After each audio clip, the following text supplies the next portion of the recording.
Okay, good morning, Dad. Good Today morning. is Monday, November 18th. And did Biden just start World War III? No. Okay, good. Yeah, of course, you're talking about the reported decision to lift restrictions on missiles fired into Russian territory, Mm-hmm. long range Exactly. missiles anyway, and in specifically the ATACMS missiles. Uh, well, I think first of all, we need to point out that this has not been confirmed. Right, it's not been denied by the administration, but it's not been confirmed. It was a New York Times report, and then all the other media outlets picked it up and ran with it. It's probably true, um, and now, how much does this mean World War III? Well, there is a small chance that things could go very wrong. Looking at this, from just a hard-headed cold analytical point of view, looking at from the NATO side, there just seems to be virtually no benefit to this. There's virtually no upside, but there's a huge downside. It's first of all, uh, the U.S. has so few ATACMS missiles to begin with. They supplied, quite, I think maybe it was a couple hundred several months ago to the Ukrainians, but I believe they've used almost all of them up. We haven't heard anything about ATACMS missiles attacks in the last few months. We used to hear about them. Of course, there was that horrible incident on the Crimean beach during the summer. That was an ATACMS missile. Um, and then, there were a few other attacks after that. Since I haven't heard anything the last couple months, and I think it's because for two reasons. Number one, there are very few missiles. Ukraine probably has just ATACMS missiles in the single digits. And the U.S. just about a month ago said that they really didn't have enough to send, of their own to send a significant number to Ukraine. So if in fact they send some, it's probably only going to be like 10 or 20 missiles. So we're talking about very small numbers. So there's first that. And then the second is that the Russians have gotten very good at neutralizing them. So very few ATACMS missiles over the last several months have actually gotten through and done real damage.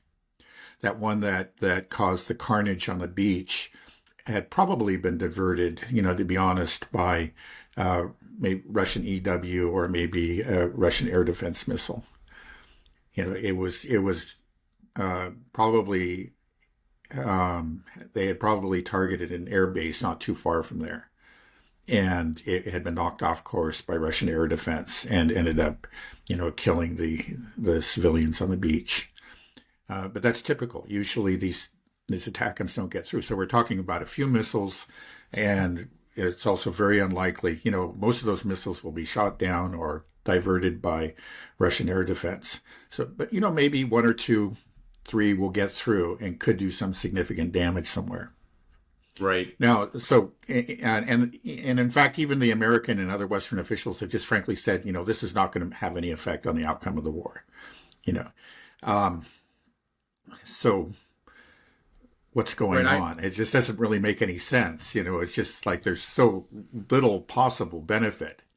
But there is the chance because, Putin and Lavrov and other high ranking Russian officials have made it crystal clear, that if these ATACMS are fired, they know that they cannot be fired without direct participation of, of NATO military personnel. So, in other words, it would be an attack by NATO on Russia, even if it doesn't do much. That's hugely significant. And the Russians clearly have drawn a red line in this and said there will be consequences. There are a lot of times when you say, the Russians were just bluffing. They had never said, they maybe protested, or advised against or whatever, but they had, with regard to other weapon systems, they had not threatened, dire consequences. They did not draw a red line. But in this case, they have. They really have. So it just seems very foolish if in fact, an ATACMS gets through and does some significant damage in Russian territory, the Russians will retaliate. Right. And then we could be off to the races. Right. I don't think anybody in their right mind believes that lifting these restrictions is actually going to deal a devastating blow to Russia. Right. Well, in fact, the only people that talk like that are like some crazies within Ukraine and with the Baltic states. But even NATO officials and, Pentagon officials have said that outright. I mean, that's why the Pentagon back, a month or two ago was saying, it has explained more than once, they're not going to benefit Ukraine. So we don't see the point in sending them. So, what's changed? Nothing's really changed.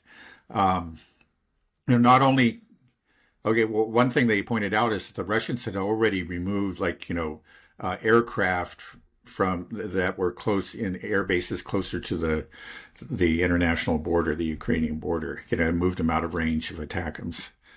So there's just really not much to hit. There aren't really any high value targets.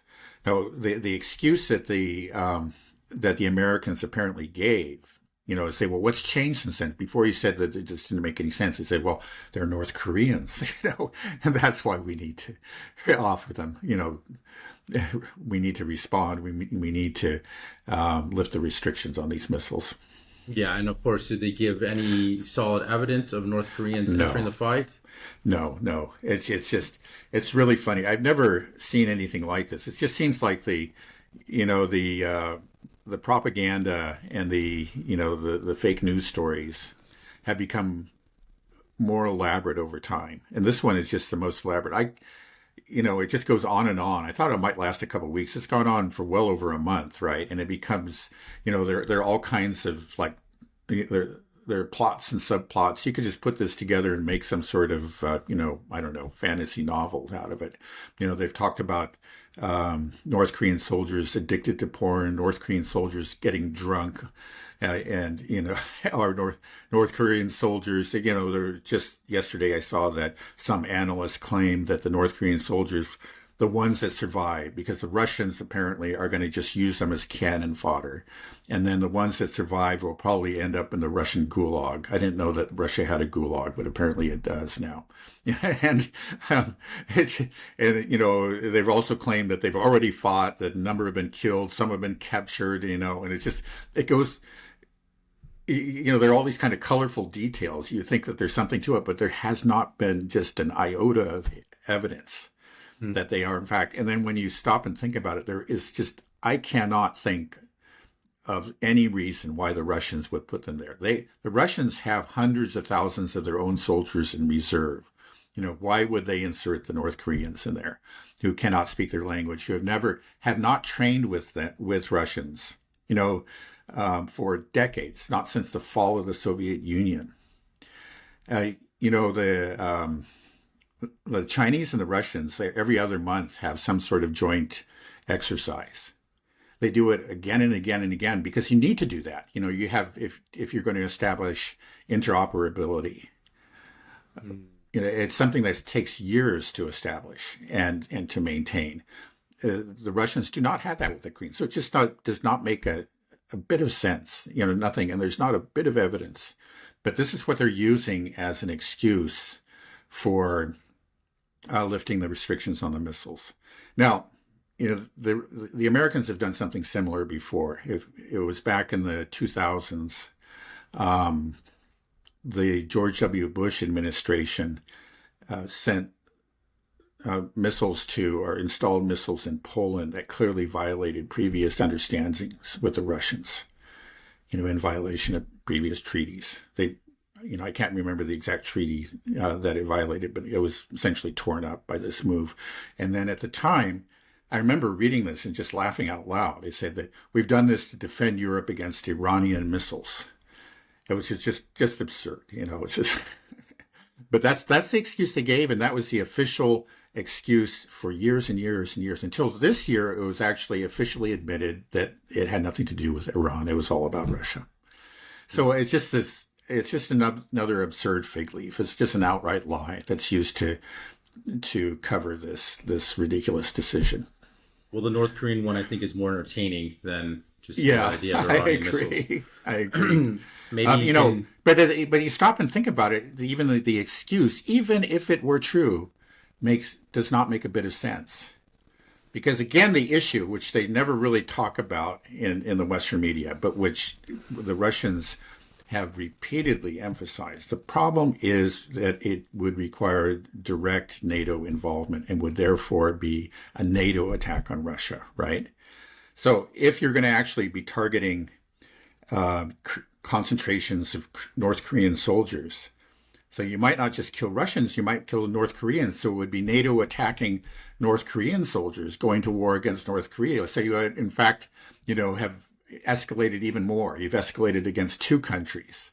NATO is now attacking not just Russia, but North Korea. So how does it make sense? It's just that the whole thing is just beyond absurd. It's just so stupid. So the big question is why? Why have they done this? And the only thing that makes some kind of sense to me is that they're trying to stir things up before Trump takes office, maybe cause the situation to escalate so that it'll be harder for the Trump administration to extricate themselves from Ukraine. It's another effort to Trump-proof Ukraine. That's the term that has been used. I think that's probably what's going on. Right. Just to emphasize how little impact this will have militarily, these ATACMS missiles, is if we just think about Ukraine has been firing ATACMS into Crimea, into the Donbass, for years. They've been trying to take out the Crimea bridge. That's something that they've been touting forever. And they fire ATACMS out at it all the time, or they used to until they ran out. But they never, they never took it down. We saw time and time again. They fire volleys, and Russia knocks down all these ATACMS. And you're talking about the world's largest country in the world. Right. That has perhaps the largest missile arsenal in the world, as well the most nuclear weapons in the world. And the best air defense system in the world. And the best air defense system in the world. And you look at Ukraine.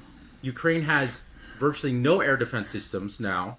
Russia's knocked them all out. And despite that, and Russia regularly hits Ukraine with missiles and drones, and they're still standing after, over 2 years. And they're hitting them with hypersonic, high-powered missiles, hitting their energy infrastructure, which is badly crippled now, but they still have the lights on. And this is after years of hitting a country with much more advanced missiles, more powerful missiles, against a country that has no air defense systems whatsoever.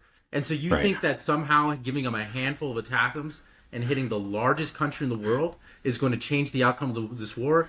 That's absurd. I don't think anybody in their right mind thinks that. Just a few people that haven't thought about this closely at all and just think that, unfortunately, which is the majority of Western politicians. But those that are well informed, the very small minority that are well informed they know that this will not make a difference. And the military, experts, they know that, and they've gone out and said it. They said it again. This will not make a difference.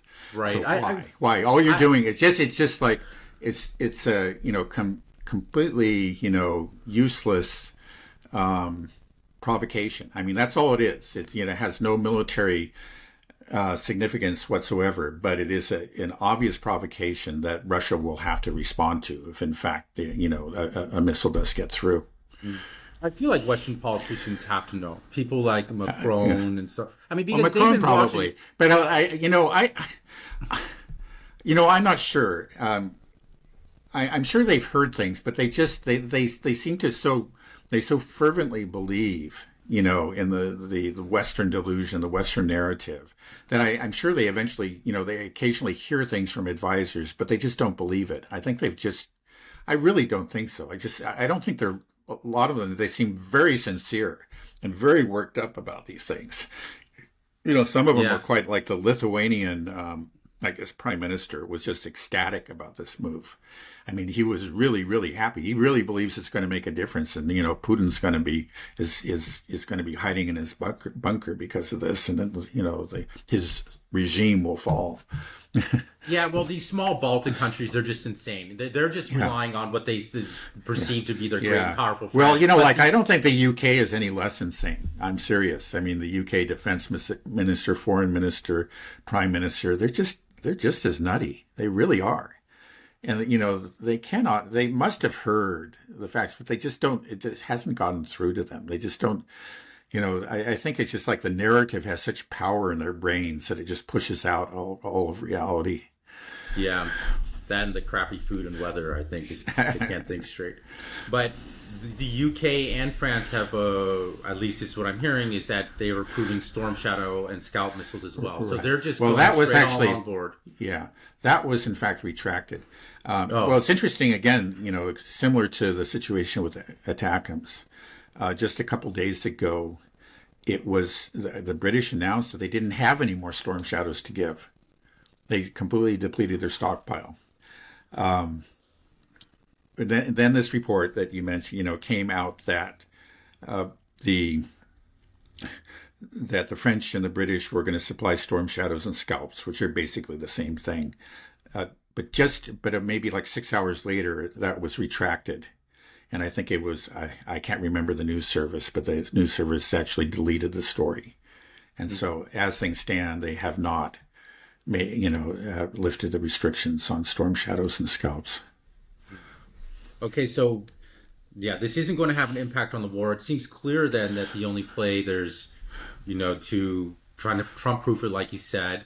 And the other one is, I think they're trying to provoke a reaction from Putin, because they know that Putin, like you said, the Russians often don't give red lines, but they have painted a clear red line with long-range missiles. Right. Right. They said that if these long-range missiles strike into Russia, that means that it's NATO attacking Russia. We don't view it as Ukraine because we know that it requires NATO technicians and NATO intel to input the coordinates, to do the target selecting, and to input it, operate it. It's NATO. You might have a Ukrainian push the button at the end, but they know that this is a NATO attack. So they said they will view this as an attack from NATO and respond accordingly. So this seems to be a test. Like, okay, we know that this was a red line. This was a red line that was painted very clearly, and it seemed like it held firm. We saw Keir Starmer and Blinken go to the White House together, try to convince Biden. Seems like the Pentagon put its foot down and also said that, this isn't going to have an outcome on the battlefield anyways. This is ridiculous. We got to respect this red line. And now we're just, Biden, if this is true, which it sounds like it, Biden is blatantly crossing this red line to try to escalate the situation so that, why? Just because he's a bitter old man and he just hates Trump and he wants to give Trump a conflict that's hotter than ever? I guess so. I mean, it's just, I think the theory is that, by escalating the conflict, it'll just be more difficult for Trump to end the conflict, to move, pull out of it. That, in fact, that argument really doesn't even make sense to me, because you think about it, it would actually be very easy. In fact, like people in the Trump administration have already condemned this move, including his son, Donald Trump Jr. has said that this is a move towards World War III. We won't stand for this. So, they made it clear this is not something we approve of. And when he takes office, he could simply, rescind the order. And I think it would be very easy and painless for him to do. So I think it's a desperation move, on the part of the Biden administration. Do you think there's a good chance that Russia will not escalate, react, and say that you really crossed a red line? Because what if Trump picks up the phone and calls Putin and says, like, look, I'm the president-elect.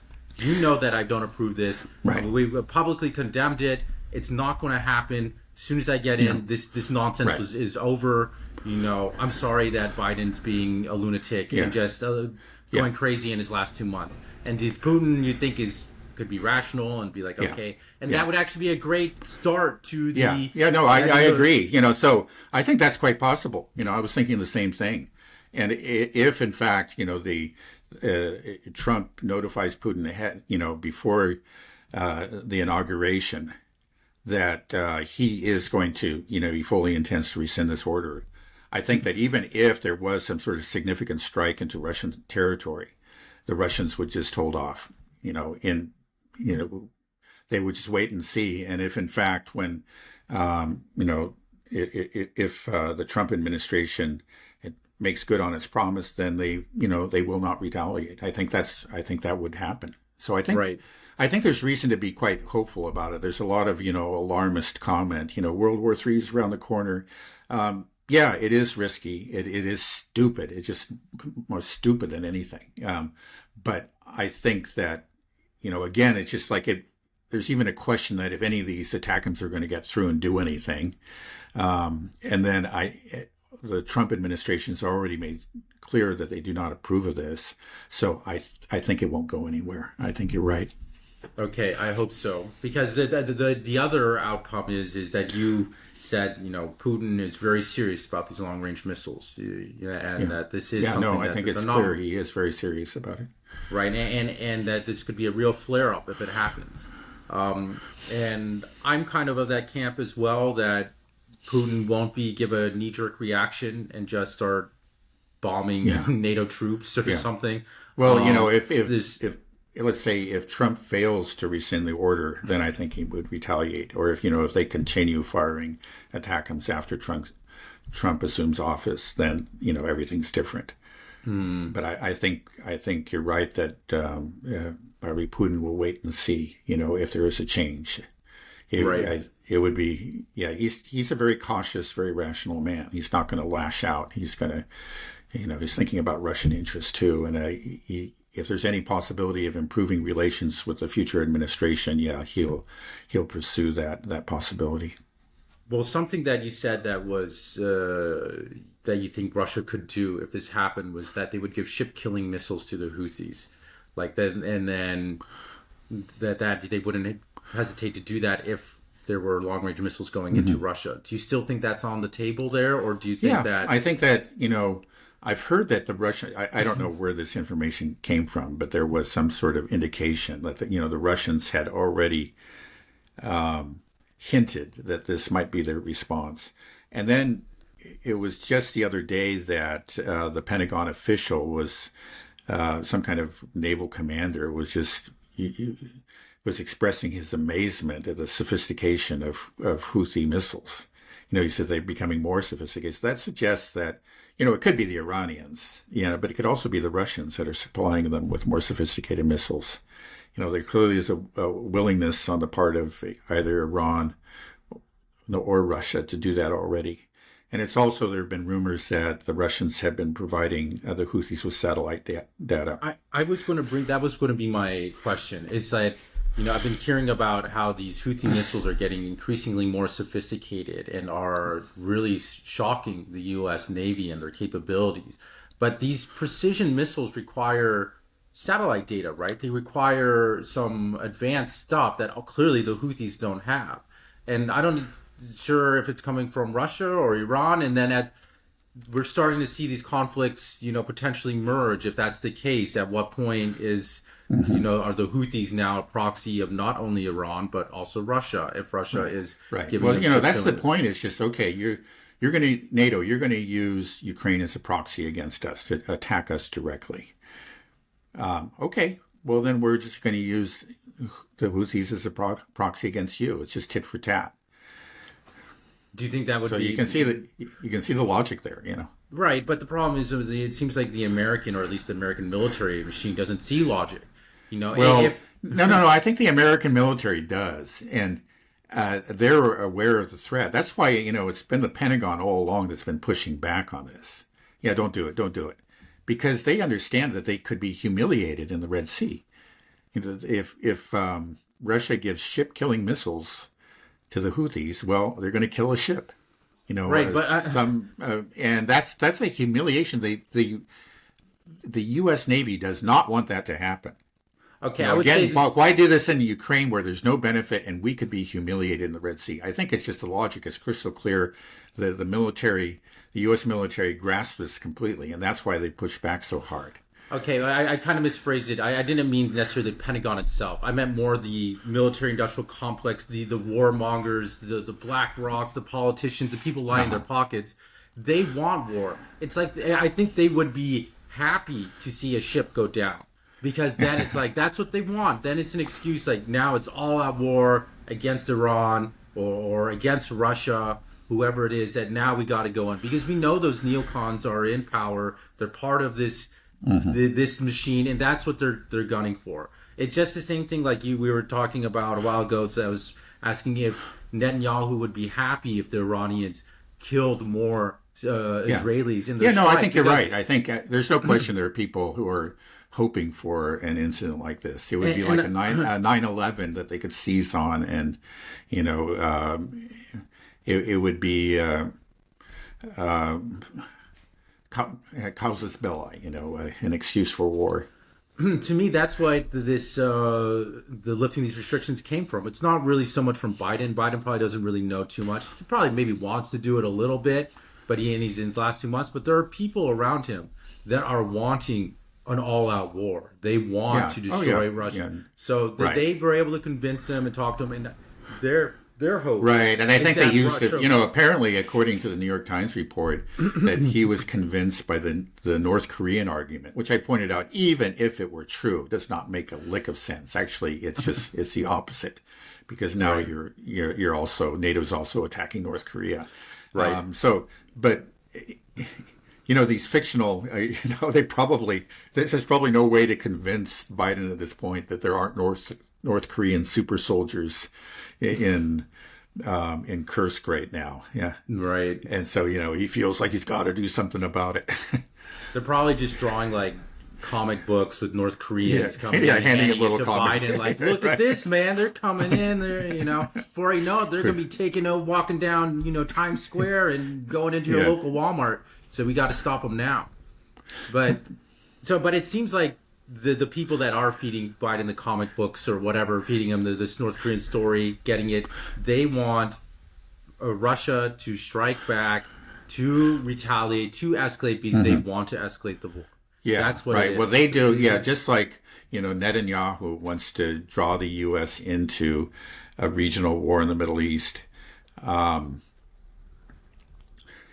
Those same hawks are, you know, the Russia hawks and the Ukrainians want to draw the U.S. into, or I guess more accurately, NATO into a direct war against Russia. They want NATO troops on the ground in Ukraine, and they see this as the first step. I think the Ukrainians understand very well this is not going to help them, but it could create an incident that lead to escalation. You know, they could lead to a severe Russian response, which could, you know, be the excuse for sending NATO troops into Ukraine. That's their hope. I mean, that's what his victory plan was all about. That's his World War III plan.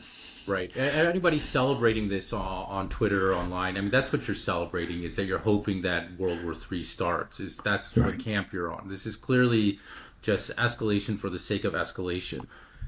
And zero benefit.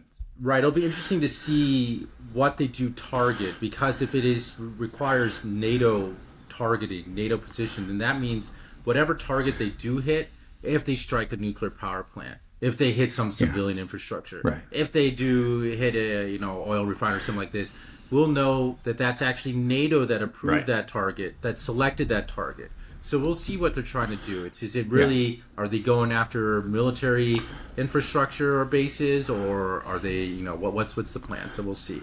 And then I think that will obviously have an effect on Putin's calculation.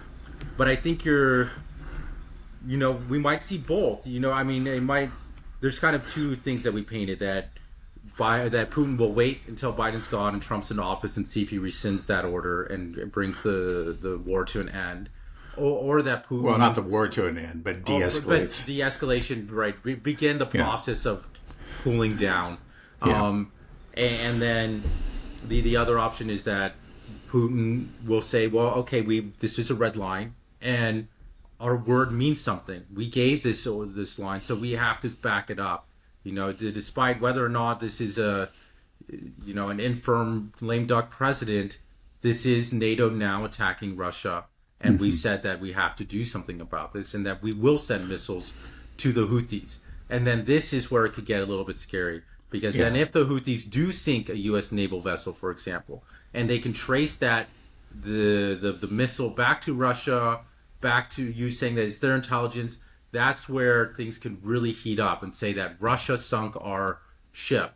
And now, the calls for war, the war drums start to be beat louder and louder. Do you think, what do you think is likely? Do you think that nothing will happen and we'll hold off I think, if the Trump administration, notifies the Russian government ahead of time, before the inauguration that, hey, we don't approve of this, we're going to rescind this order. I think it's very, very unlikely that Russia would retaliate. That just does not seem like Putin to me. I mean, he's always looking for a way to cool things down, but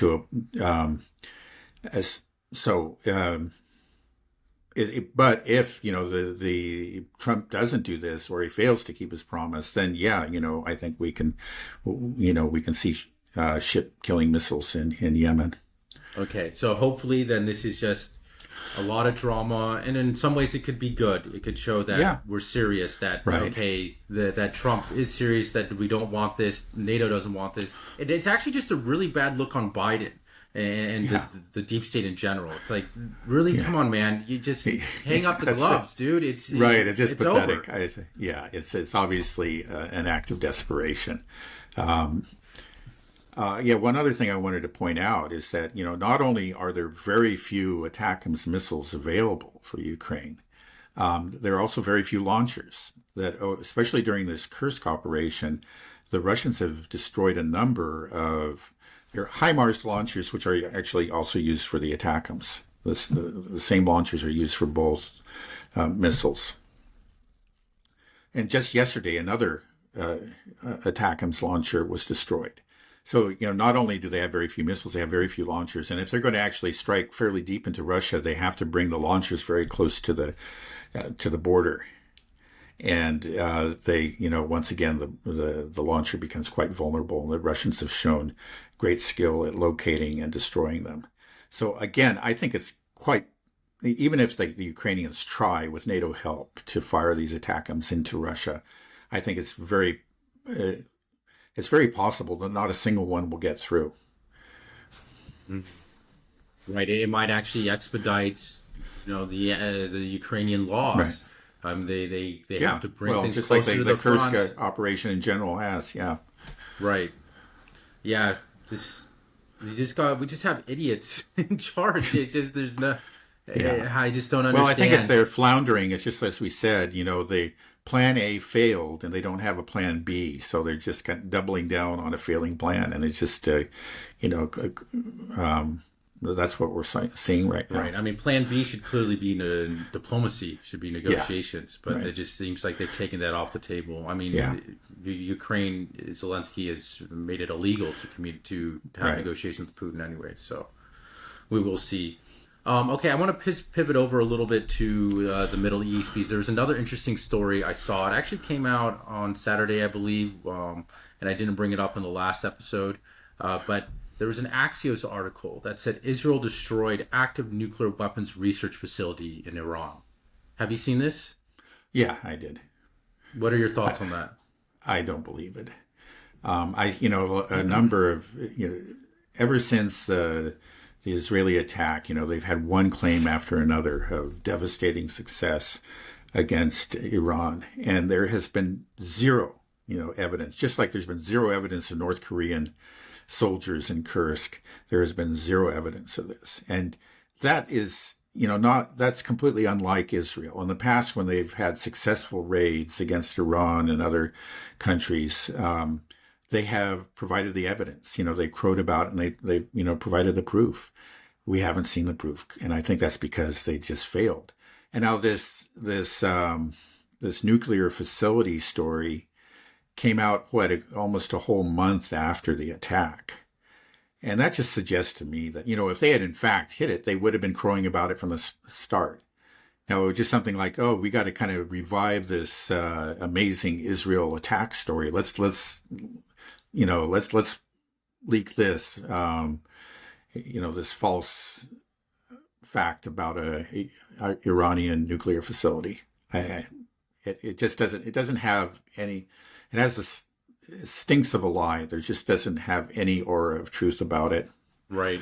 I mean, the interesting thing that I thought about the article is if you read the article, if you look at the article, they have a satellite image of the facility from 2022, and it's quite detailed. Yeah. I'm like, well, if you have a satellite image of 2022, where's the satellite image from right now? So we can see. Exactly. Because you used the word destroyed. You're showing me a picture of a facility that's completely Show it to me and intact. I'll believe you. Right, exactly. But they just don't have, they're withholding the evidence because the evidence doesn't support their version of events. So what's the reason of doing, first of all, why would Axios report this? They just fed something and somebody Axios high is clear. up tells them they have to say this? Yeah, Axios is very closely linked to the CIA.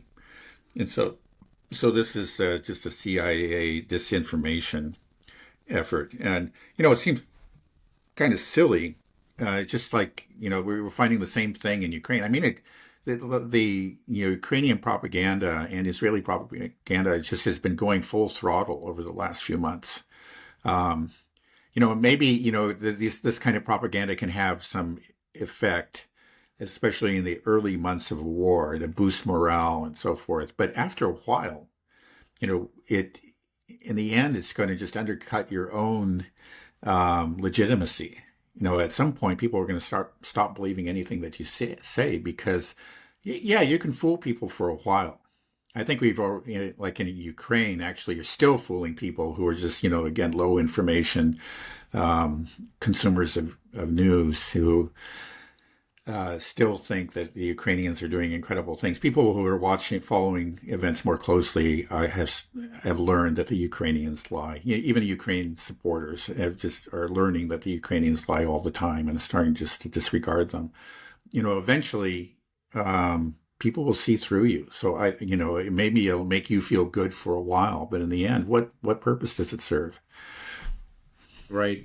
Yeah, it's surprising to me that so many of these established media outlets are so willing to just lie without, they're supposed to be purveyors of information, of truth. You expect the tabloids to have the crazy stories. You'd almost be disappointed if they didn't. But, the New York Times and the Financial Times or whatever, these are supposed to be serious institutions, right, that have built up a reputation for truth-telling. That reputation was always overblown, but there was some basis to it in the past. But now, you're right. We were talking about the North Korean soldier story. Initially, the Pentagon and the more serious news outlets were cautious about it. And, they would say that actually we don't have any verification. But at some point, the Pentagon and these news outlets like the Financial Times just started talking about it as an established fact without ever providing any evidence. So, I don't know what happened. I think maybe that at some point they realized that this story wasn't going away. And if they didn't support it, then they would be accused of being anti-Ukrainian. A lot of these people, like in the Pentagon, they have to know that the Ukrainians are just lying, all day long about this. But they can't admit it. They can't just go out and say, yeah, the Ukrainians are lying, because the Ukrainians are their guys. They're the good guys. So they've just said, okay, well, they're not going to abandon this lie. We're forced to support them. We got to go along with it because we can't expose them. Well, why not? You said they would be accused of being anti-Ukrainian. Accused by who? Who are we so? Everybody else in the media. All these Western leaders who are all fervent supporters of Ukraine.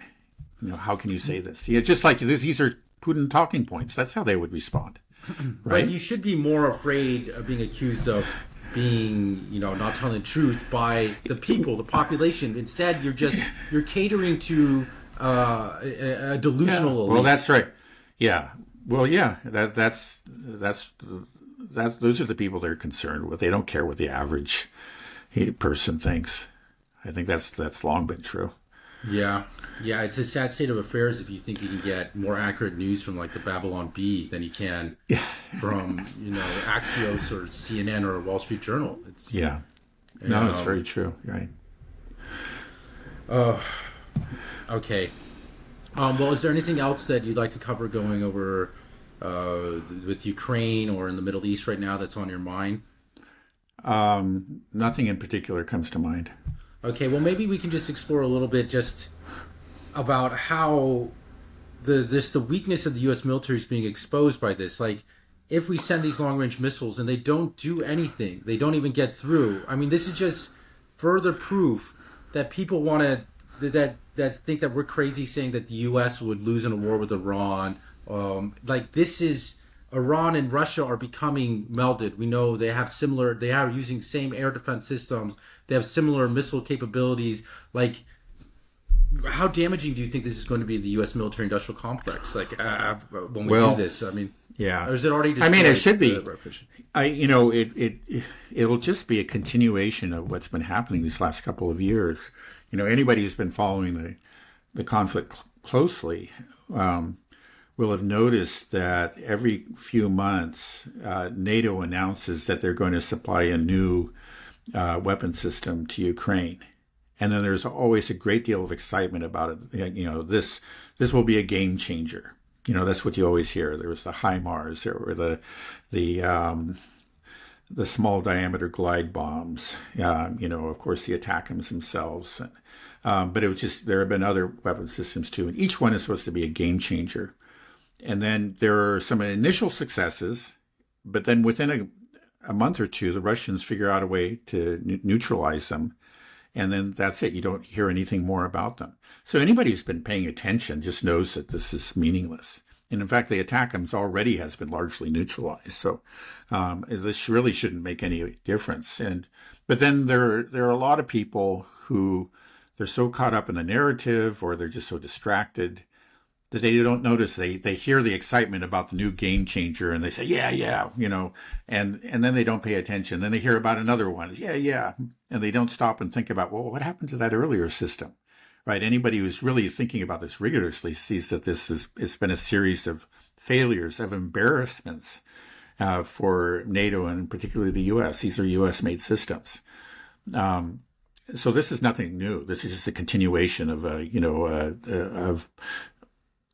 what we've seen throughout this war. Do you think this will shatter the military-industrial complex? Well, we run. I just want to know, like, are we just going to keep lying about the strength of our military and being number one? Yeah, no, we can. We keep on lying. Again, it's just that the trust in like the military is still quite high, a lot higher than it should be.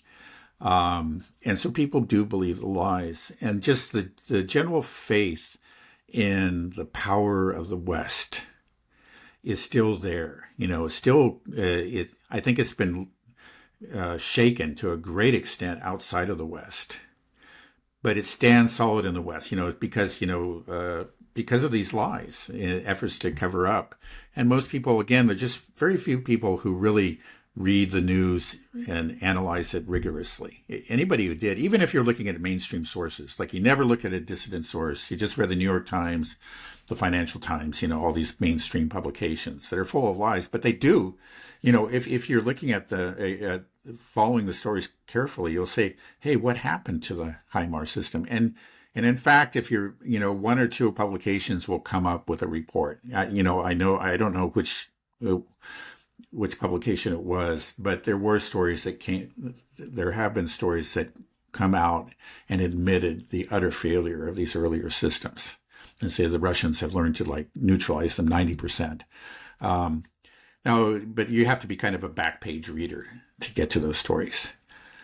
And most people are not, just don't pay attention. They just, their general trust in the power of the West and of, particular of the Western military is just there. So they don't understand what's going on. It'll have to be something really traumatic something that cannot be hidden, like the sinking of an aircraft carrier. I think that would really wake people up.